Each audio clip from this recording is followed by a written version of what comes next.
مسجد نبوی کا صحن تھا اور ایک شخص کونے میں بیٹھ کے دعا مانگ رہا ہے. ذرا اس کے دعا کے لفظ سنیے. اللہم انی اسألک بانک انت اللہ. اے اللہ میں تجھ سے اس لیے مانگتا ہوں کہ تو میرا اللہ جو ہے.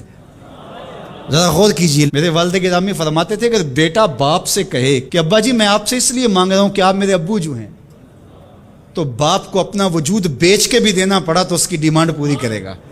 جو اس نے لفظ ہی ایسا کہہ دیا کہ ابو میں آپ سے اس لیے مانگ رہا ہوں کہ آپ میرے ابو جو ہیں، تو میں نے آپ سے ہی مانگنا ہے. تو بندہ کیا کہہ رہا ہے؟ اللہم انی اسألک بانک انت اللہ. اللہ میں تجھ سے اس لیے مانگ رہا ہوں کہ تو میرا اللہ جو ہے. لا الہ الا انت، تیرے علاوہ کوئی ہے بھی تو نہیں.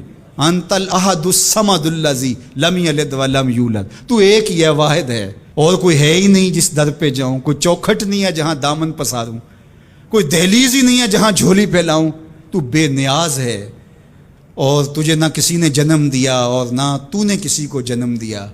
مالک میں تیرے حضور دعا کر رہا ہوں. یہ وہ دعا کر رہا تھا کہ میرے حضور نے سن لی. تو ایک صحابی کو فرمایا کہ یہ جو دعا کر رہا اب جو مانگے گا اللہ عطا کرے گا. اس نے مانگا ہی اس ڈھب سے ہے، اس ڈھب سے ہے. ایک دعا اور سن لیجئے جو سیدنا علی المرتضیٰ رضی اللہ تعالی عنہ رب سے مانگتے ہیں. اللہ اکبر. مجھے تو آج سارا دن اس دعا نے نحال کیے رکھا. یہ دعا مانگتے ہیں تو عجیب کیفیت ہوتی ہے. یا سریع الرضا اغفر لمن لا یملک الا الدعاء. اے جلدی راضی ہو جانے والے، چھیتی مان جانے والے، اغفر لمن لا یملک الا الدعاء.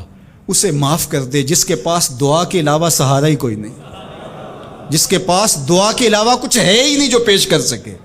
التجا ہی کر سکتا ہے، ترلا ہی کر سکتا ہے، منت ہی کر سکتا ہے. منتوں اور ترلوں کے علاوہ جس کے پاس کچھ نہیں ہے، اے جلدی مان جانے والے اس کی مغفرت کر دے، اس کو بخش دے. اللہ اکبر. تو وہ کریم ہے، وہ کہتا ہے میرے در پہ آؤ تو صحیح، کوئی جھولی پھیلاؤ تو صحیح. ہم تو مائل بکرم ہیں، کوئی سائل ہی نہیں. راہ دکھلائیں کسے رہ رو منزل ہی نہیں. کوئی آئے تو صحیح، جھولی پھیلائے تو صحیح، کوئی طلب تو کرے.